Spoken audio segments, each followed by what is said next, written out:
لڑکا یا لڑکی جوانی کی حدود میں قدم رکھ چکے ہیں، صحت قابل رشک ہے، مگر گھر میں ایسے رہتے ہیں جیسے خصوصی افراد۔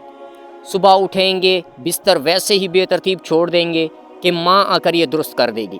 کپڑے تبدیل کریں گے، جہاں اتارے وہیں یا کسی کونے کھدرے میں رکھ چھوڑیں گے۔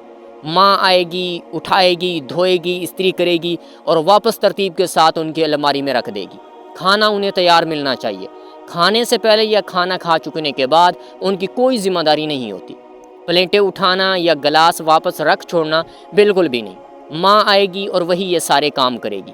اسکول، کالج، یونیورسٹی جائیں گے، واپس لوٹیں گے تو سونے کے لیے، سنیپ چیٹ، واٹس ایپ یا ٹک ٹاک پر مستی کے لیے، ٹویٹر، انسٹاگرام پر وقت گزاری کے لیے یا پھر اپنے پسندیدہ سیریل اور ڈرامہ دیکھنے کے لیے۔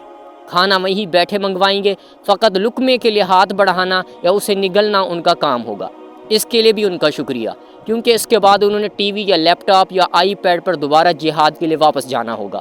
کبھی کبھار یہ اپنے فارغ وقت میں گھر کے دوسرے افراد کے ساتھ بیٹھنے کی مہربانی بھی کر دیتے ہیں، مگر کیا مجال ہے کہ اس دوران یہ اپنے موبائل کی اسکرین سے نظر ہٹائیں۔ یہ اپنے ان پیاروں کے نزدیک رہنا چاہتے ہیں جنہوں نے ابھی ابھی کوئی کومنٹ کیا ہے، قیمتی اسٹیٹس اپلوڈ کیا ہے یا کوئی تصویر بھیجی ہے۔ فوراً کمنٹ کر کے ان کی دلجوئی کرنا ان کا اولین فرض ہوتا ہے۔ اور یہ والے صاحبان گھر میں بھلے کوئی انتہائی چھوٹا سا کام ہی کیوں نہ ہو، وہ کوئی ذمہ داری لینے کو تیار نہیں ہوتے، اپنی جگہ پر گند مچا کر اٹھ جاتے ہیں۔ کھانا پسند نہ آئے تو ناراض ہونا اپنا فرض یا اولین سمجھتے ہیں۔ گھر میں کوئی قابل مرمت کام یا قابل تبدیلی چیز دیکھ بھی لیں تو انجان بن کر گزر جاتے ہیں، کیونکہ یہ ذمہ داری تو باپ کی ہوتی ہے۔ صفائی ستھرائی یا ترتیب ماں کی ذمہ داری ہوتی ہے۔ بدقسمتی کی بات تو یہ ہے کہ یہ دل سوز منظر تقریباً ہر گھر میں دیکھا جا سکتا ہے۔ ان سب وجوہات کی بنا پر ہم برملا یہ کہہ سکتے ہیں کہ تمام اعضاء صحیح سلامت ہونے کے باوجود بھی ہم ایک معذور نسل پروان چڑھا رہے ہیں۔ جی ہاں، بالکل ایک معذور نسل۔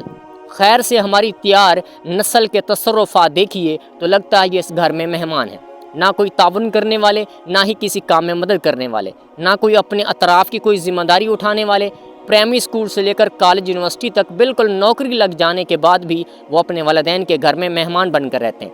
وہ کسی ذمہ داری کو نہیں سمجھتے، ماں سوائے جیب خرچ لینے اور ماں باپ پر روب ڈالنے کے۔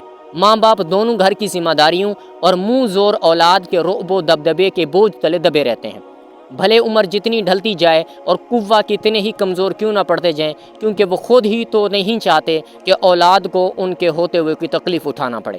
اور ان سب کے بعد اس اولاد نے سیکھا کیا ہے؟ معذوری، دوسروں پر توکل اور بھروسہ، کیونکہ آپ نے ان کی بنیاد ہی ایسے رکھ دی ہے۔ اگر آپ کا جواب ہاں میں ہے تو آپ کی اس محبت کے نتائج کیسے نکلنے ہیں؟